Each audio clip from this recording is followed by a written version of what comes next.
This video is for you if you're making between 1 to 5 million and you're thinking, what is next for my business? A big pain point that I find that customers of this size are experiencing is that they feel like they've capped out the market. And it's simply not true. Even the platforms such as Facebook and Google, even our favorite Apple products haven't even tapped out the market yet. What do I do next? How do I get more bottom line? How do I actually grow this business? Is it that I delve into new product lines, start to do more channels, focus on international expansion or doing a product and a service? There's a lot of different questions when you start to generate some success. I've got a couple of different pointers that I want to walk you through and some considerations that you might want to apply for your business. When I find when a channel is working really well, whether you're growing your following on Instagram organically, whether you're finding that Facebook and Instagram ads has been super powerful for your business. Number one, if it's working, you should continue to invest in that area. But in addition, that's kind of some good product market fit bets that you should then invest into other channels. For example, if you're building your organic following on Instagram, you should then look to expanding that onto TikTok and onto YouTube Shorts, equally with Facebook and Instagram ads. If one platform is working well, if we've got a whole market on here, imagine trying to get over here and get to this market of people as well. We always tend to think as business owners that we've hit the market cap and that we've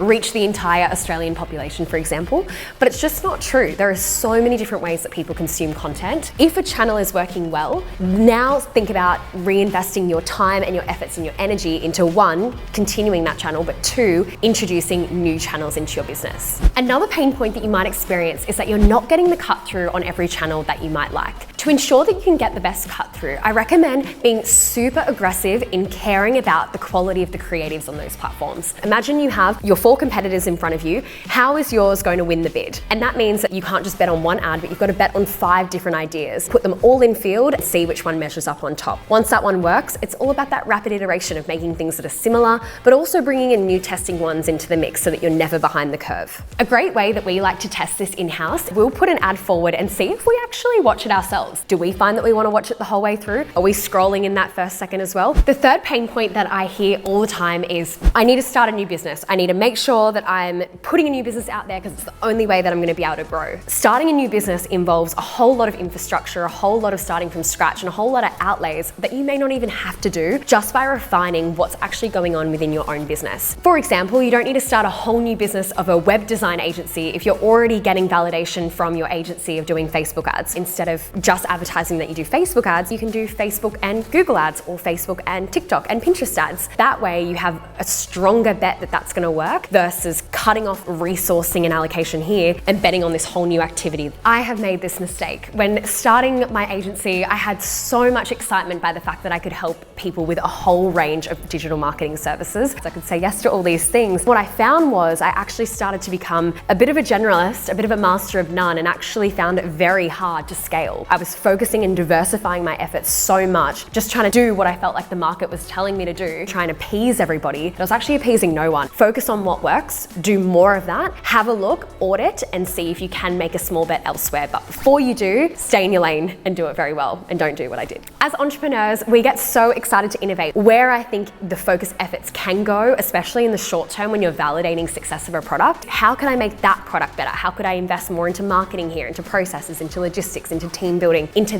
that product that's working? Then later on, all of those beautiful creative ideas, make sure you write them down. It's just the time and the place of when to act on them. Your fourth pain point is that you need to know your numbers. And if you don't, you need to be able to understand the leverage game model in order to succeed. For example, you may have found that you've validated your product and you're having a really great time, that finally you can step out and hire people to fulfill those orders. You need to now know your numbers of how often they should work. Are they working to their full capacity? Could you then reinvest still in resourcing to then get the highest leverage out of a different activity, such as hiring someone to do your Facebook and Instagram ads, because that's what's generated the most success. That could have been you previously, and yes, you'd be very great at it. It also means that there's probably 30 hours of your week that could be going to growing your wholesale account, reinvestment of product development. Now, you've done great to date, and you need to congratulate yourself for your efforts. This is going to be tough news, but you are not the only one that can do what you do. So remember that fulfilling orders, doing your own ads doesn't need to be you. This is what the game is. It's about being able to bring a team around you so that you can all achieve something amazing. The scaled impacts of just you doing everything is going to result in your biggest drawback to growing the business. So congratulations, keep going, and practice patience along the way.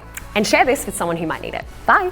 As a business owner, you have likely gotten your business from 0 to 1. What we find is that when businesses start to get a little bit of momentum but then slow down, they enter into a concept called the valley of death.